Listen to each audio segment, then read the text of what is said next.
George, our son does not have blue hair. Or blue eyes, for that matter. He has green eyes like me. Beautiful, beautiful green eyes. He has blue eyes, Martha. Green. Blue, Martha. Green, you bastard. Tut, tut, tut. Tut, tut, tut yourself, you old floozy. He's not a floozy. He can't be a floozy. You're a floozy. Now, you just watch yourself. All right. I'd like another little nipper of brandy, please. Honey, I think you've had Nonsense. You're all ready, I think? Nonsense. Okay. George has watery blue eyes, kind of milky blue. Make up your mind, Martha. I was giving you the benefit of a doubt. Daddy has green eyes, too. He is not. He has tiny red eyes, like a white mouse. In fact, he is a white mouse. You wouldn't dare say that if he was here. You're a coward. You know that great shock of white hair and those little beady red eyes? A great big white mouse. George hates Daddy, not for anything Daddy's done to him, but for his own... Inadequacies? That's right. You hit it right on the snub. I don't know why the SOB hates my father. When George first came to the history department about 500 years ago, Daddy approved of him. And you want to know what I did, dumb cluck that I am? I fell for him. Oh, I like that. Yes, she did. You should have seen it.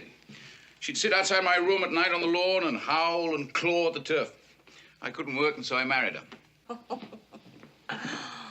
I actually fell for him.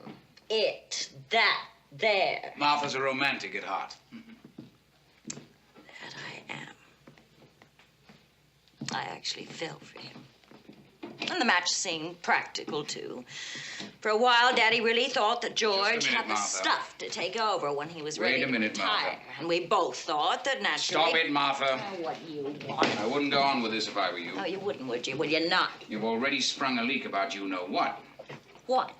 What? About the sprout, the little bugger, our son. If you start in this other business, Martha, I warn you. I stand warned. Do we really have to go through all this? So anyway, I married the SOB. I had it all planned out. First, he'd take over the history department. Then when Daddy retired, he'd take over the whole college, you know? That was the way it was supposed to be. Getting angry, baby, huh? That was the way it was supposed to be. All very simple. And Daddy thought it was a good idea, too, for a while. Until he started watching for a couple of years. Getting angry? Until he watched for a couple of years and started thinking that maybe it wasn't such a good idea after all, that maybe Georgie boy didn't have the stuff, that maybe he didn't have it in him. Stop it, Martha. Like hell I will. You see, George didn't have much push. He wasn't particularly aggressive. In fact, he was sort of a flop. A great, big, fat flop. Stop it, Martha. I hope that was an empty bottle, George.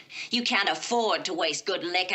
Not on your salary, not on an associate professor's salary. So here I am, stuck with this flop, this bog in the history department. Martha. Who's married to the president's daughter. Who's expected to be somebody, not just a nobody, a bookworm who's so goddamn complacent that he can't make anything out of himself, that doesn't have the guts to make anybody proud of him. Who's afraid of Virginia? All right, George, stop him!